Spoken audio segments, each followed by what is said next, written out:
bags where horror lies. Hello, welcome to Body Bags. My name is James and I'm your Sunday night reviewer.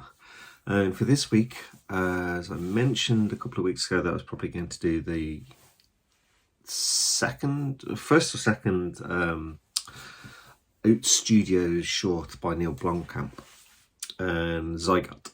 And this is the review for it. So we're following two people. There's this mining operation in the Arctic Circle, and there's a crew of 96, something like that, and there are two survivors. So we have this badly injured guard who can't see, he's lost his eyes, and we have Dakota Fanning, who is some sort of synthetic person. So basically she gets all the shit jobs in the mining. She's like an expendable life force. We're kind of picking that up because there's the conversation. So they are trying to escape this mining core place, and something is chasing them. So there's reference about her being like a kind of like a second-class citizen. And this is where we find out like she's a synthetic person. She's drummed into them that they don't matter, and the guard is like, look, you need to protect yourself. So he's showing her how to use the gun, kind of very Ripley-esque, kind of Hicks and Ripley kind of situation. In a way that they need to get from basically section A to section B, and it's all fingerprint analysis, the door, so it's read by like your bio. So if you have the authority to go through, you can go through.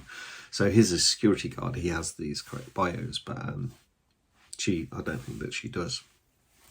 And so they escape across. So they go outside. It's like 100 meters to the next one, and you hear this horrible screeching noise, and it's all dark and snow. Something is basically following them, but they manage to get inside, use the fingerprint bio, and then they're kind of trying to get through.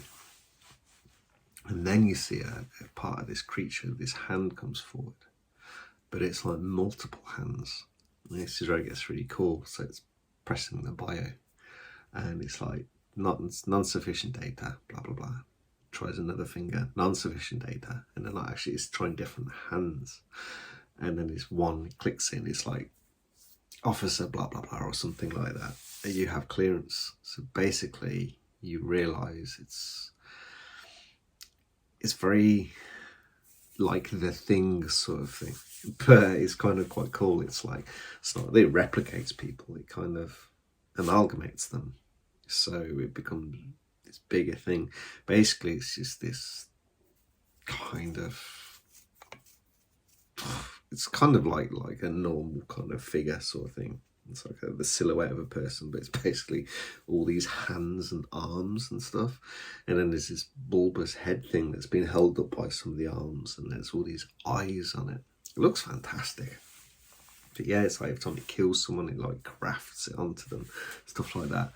So it's really freaky when you hear it screaming, but there's bits where you hear it quietly wheezing, and it's like all these different sounds, these different voices from different people. It's super cool. But anyway, they managed to kind of get away a little bit, and they managed to kind of lock themselves in the canteen. But the guy, he's pretty messed up, he's pretty screwed up, and this is where he actually tells her that she's not actually a synthetic person. It's like it's all made up. It's like the cost of a synthetic person is insane. So they actually buy children from orphanages. So she's actually a real human. So it's a bit of a shock to her sort of thing. But anyway, like he kind of cuts his own finger off to give her like the code to get through. Tells her where to go, and basically this thing is chasing her, and she gets, basically he's just chasing her, and he gets this one room, and this music starts to play, and then it cuts, because it's only a short, it's like 20-minute movie. Actually it's like 19 minutes I think without the credits, but it's so good. I mean, it's probably quite light, the story, and there's probably not the tightest story either. It's like what happened to all the other people and bits and pieces like that. But I mean, it's a short. You don't need that level of information.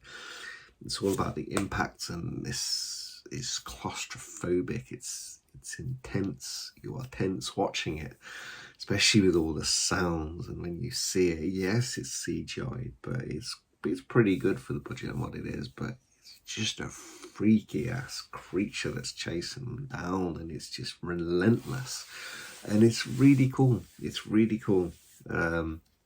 Yeah, so we got the guard. It's pretty fine, and you got Dakota Fanning, like she's pretty cool in this, and it's just a great short.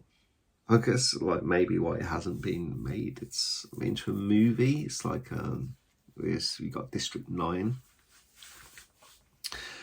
I think that had its own kind of merit of story. Yeah, it's all kind of the South African apartheid government and what happened, the atrocities back in the day sort of thing. But obviously it's mirrored and told within the story of Aliens.